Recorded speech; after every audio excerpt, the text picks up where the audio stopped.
Welcome to Grad Life Grind. If you're new to this channel, thank you for checking it out, and if you're already a subscriber, thanks for being back again. My name is Ariel, and I'm a PhD student in clinical psychology, and in this channel I talk about my life as a grad student and bring you information about the mental health field. As you saw in the title of this video, today I'm going to be talking about everything you need to apply to graduate school in psychology. There's a lot that goes into this process, but if I were you, I would watch this video to the end because I'm going to be providing you guys with an application checklist that you can download and use for your own application process.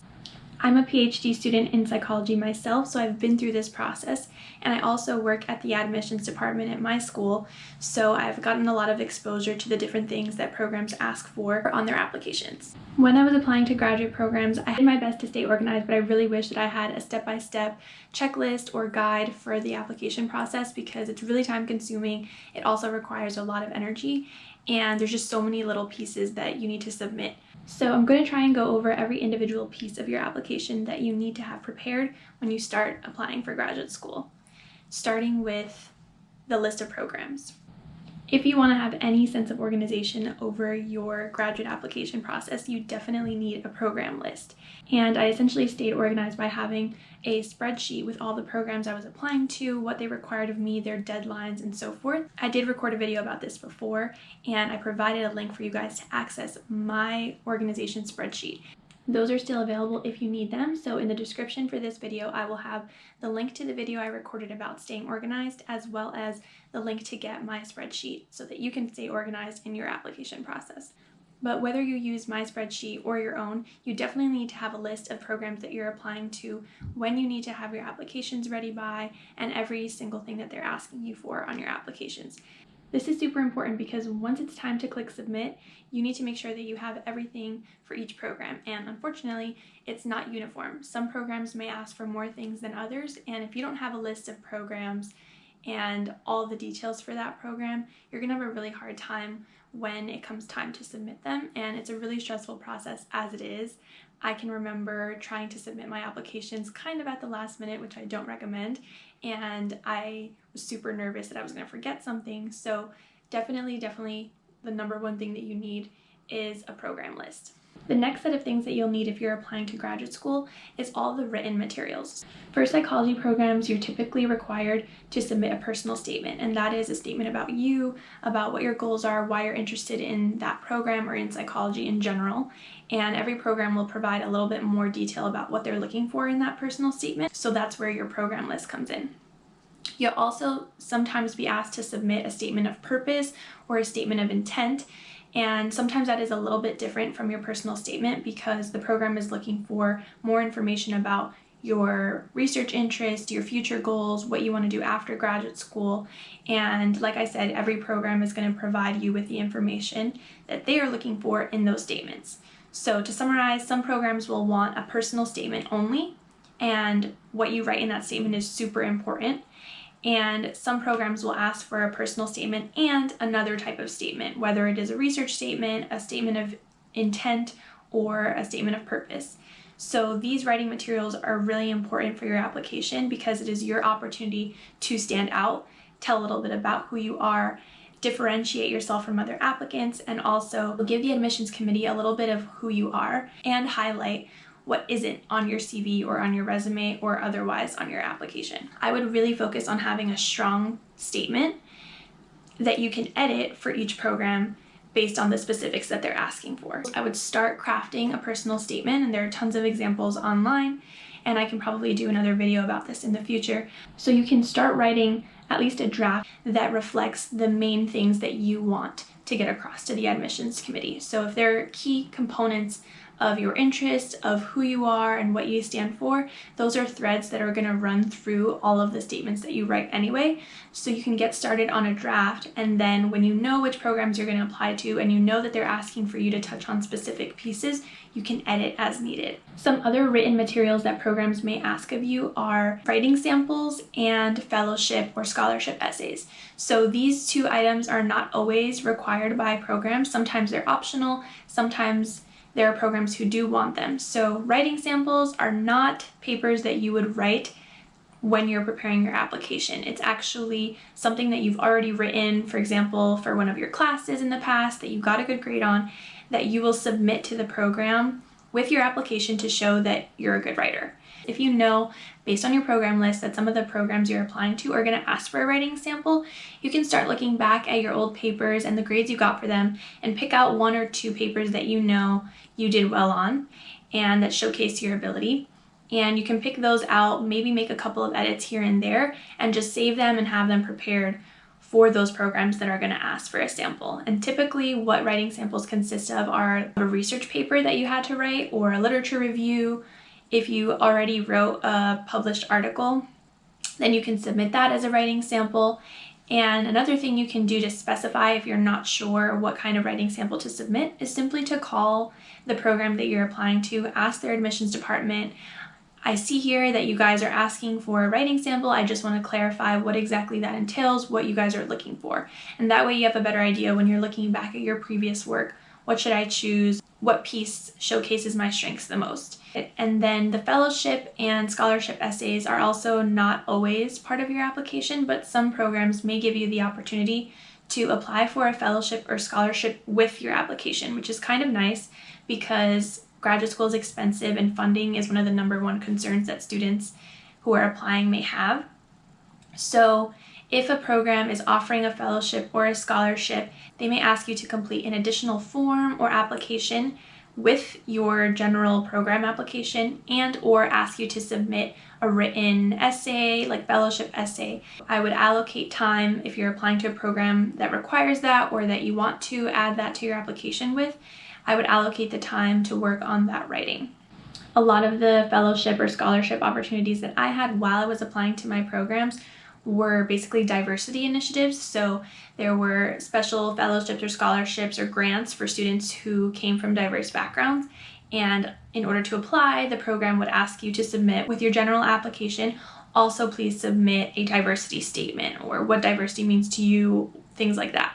So if you are a student from a diverse background, not just ethno-racial background, but LGBTQ or other type of background, then I would look out for that on your application. Sometimes there may be things that schools offer for students with a certain identity. And while those opportunities are amazing, it may also add time to your application process, more writing, more things to submit, and it's something that you should plan ahead for if you think it might come up for you. So the next thing you'll probably have to submit with your applications to psychology programs or really any program ever is a CV or resume. So CV stands for curriculum vitae. It's basically a different version of a resume, but it's more academic and it includes a lot more information about what you've done before.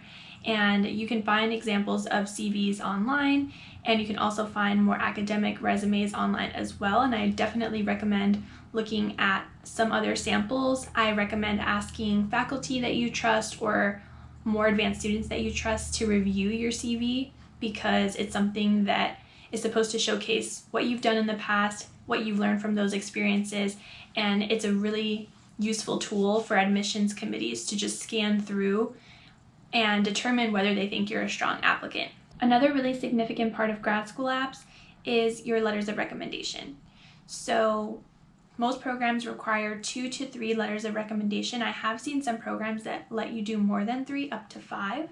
So recommendation letters are a university's opportunity to see how other people that you've worked with think about you, talk about you, and see you. And that means it is your opportunity to find the people who you know and trust and had really great work relationships with, to ask them to write those recommendation letters for you. You are not supposed to see your recommendation letters, so you have to make sure that you're asking people who you really trust, who you know that you've done good work for, and that care about you, like you, and want to see you succeed. I also recorded a video about recommendation letters, how to ask, and things like that in the past, so if you want to see that, I'll also have the link to that in the description. 2 other important pieces of your applications are your standardized test scores, which I'll get into in a second, and your transcripts. So for psychology graduate programs, typically the GRE is required, and that's the graduate record exam. The GRE, in short, is the SAT for graduate school, and that's what psychology programs require, and your scores are a really important piece of your application. Some programs are starting to weigh the GRE less heavily because we know that standardized tests are not the best assessment of someone's ability or their intelligence, but right now most programs are still requiring your GRE scores. So you definitely have to take the exam in advance to make sure that you have enough time to send your scores to the schools that you're applying to. And some programs also require the Gre Psychology Test, which is basically similar to the SAT. There were subject tests. So there is a shorter version of the GRE that is focused only on psychology material. Not all clinical psychology programs require that, but some do. And some programs say that you can submit your psychology GRE scores as an additional supplemental material if you want to, but it's optional. So again, this goes back to your program list. You would have to check what programs are you applying to and what are they asking you to submit.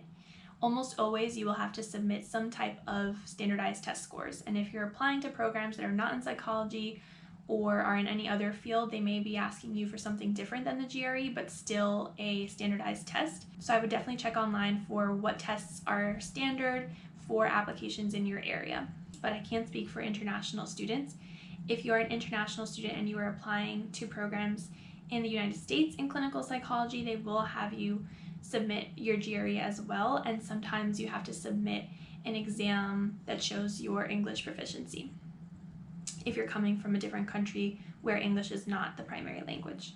If you have questions about GRE scores, which GRE to take, whether you need to take the GRE subject test, if you're an international student and you're not sure which standardized test scores to send, all these are questions that you can call the program and ask them in detail about. And I definitely recommend that any questions you have, you do reach out to the program. I don't think you're bothering them. I think that they know that this is a really difficult, long, and anxiety-provoking process. So if you have questions about what to submit, what's good enough to submit, I think you should definitely reach out. Regarding transcripts, most programs require your transcript. Some of them will allow you to submit an unofficial transcript. And in your student portal for your university, you probably have access to your unofficial transcript. You can download it, save it to your computer, and you can upload that to some of the applications. Other programs require that you send them an official transcript, and there is one of two ways to do this. Some programs let you obtain a copy of your transcript yourself and send it to them. Other programs require that your school sends your official transcripts to them directly in a sealed envelope. I had to do both. Some programs were fine with me submitting my own copy of my official transcript, and other programs I had to go through a whole process where I sent a request to my school to send the transcript copies directly to the schools that I was applying to. That's a whole process that takes some time, so I would definitely give yourself a month or two to initiate those requests, because you're not the only one at your school applying to graduate school. The transcript department or the registrar, wherever they are coming from, get a lot of requests just like yours. Also give yourself enough time to make sure that your programs of interest receive your transcript, because you can send it and something could, God forbid, go wrong. And if the school you're applying to doesn't receive your transcript or doesn't receive some piece of your application, then they won't end up reviewing it. And not all schools have the time to call you and let you know, hey, you missed something. They're just going to move on.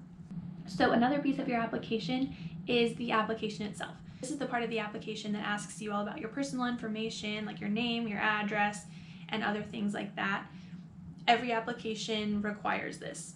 So some of them are more detailed than others, but this is a piece of the application that you can get it done way ahead of time, because a lot of students are caught up in their personal statement, their CV, getting letters of recommendation, and all these pieces that they need to submit with their application, that they leave the actual forms that they need to fill out online for the last minute.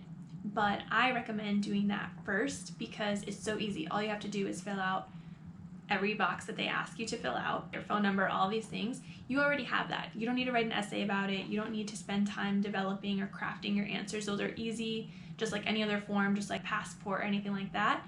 That is what your application is going to require. So that's something that you can get out of the way. And the last thing that I want to make sure I address in this application checklist video is money. You need money to apply to graduate school. And if you are able to qualify for fee waivers and things like that, I would definitely go for it. I can't go into too much detail about that because everyone has a different situation. If you're in a certain professional organization, you may qualify for a fee waiver. If you have a certain financial need, you may qualify for a fee waiver. Sometimes schools give fee waivers because students attend a graduate fair, like a graduate school fair or open house, and they might give you a fee waiver for attending that. There's so many different factors that go into that. But fee waivers aside, you probably need money to apply to graduate school. Each application for me in clinical psychology PhD programs ran me between $50 and $175 per application. And I was advised by my faculty advisors and mentors to apply to at least 10 to 15 programs. And I did that, which costed me a lot of money. And in addition to paying for the application fees itself, you also have to pay to send your GRE scores, to send your transcripts, and potentially to pay for your interviews if you do get an interview to the programs you applied to. And I wish it wasn't so expensive, and that's a whole other social issue. But you definitely should have money set aside for this whole process, and I don't want you to experience any surprise fees. And unfortunately, some students are limited in that they only have enough money to apply to a certain number of schools. And like I said, that's a separate issue that is unfortunate. But if you know that you want to apply, I would save money for this process. And I was lucky enough to be part of an honors program at my school that reimbursed me for my graduate school expenses. So I had to have the money up front, which was tough. But in the end, I was able to submit my receipts and get almost all of it refunded back to me by my school because there was an opportunities fund for the students in my program. If you have anything like that, if you're an honors student or you're in any kind of student organization at your university or master's program, I would definitely ask about that. So to recap this video, the things you need to apply to graduate school are a program list, your written statements, your CV or resume, your transcripts, your standardized test scores, letters of recommendation, applications itself, such as the forms that you need to submit, and money. Those are all the things that you need to keep in mind if you know that you want to apply to graduate school, especially if you're applying specifically in psychology like I did. And because there are so many parts to this application process, and I want to make sure that you have all the information readily available for you to stay organized and successfully apply to graduate school, which is not something that I had during my experience, I decided that I would develop an application checklist for graduate school applications. And you can access it by hitting the link that is in the description for this video. If you hit the link, you will be sent a copy of the application checklist. It is completely free. I'm giving it to you because I wish that I had it when I was applying to grad school.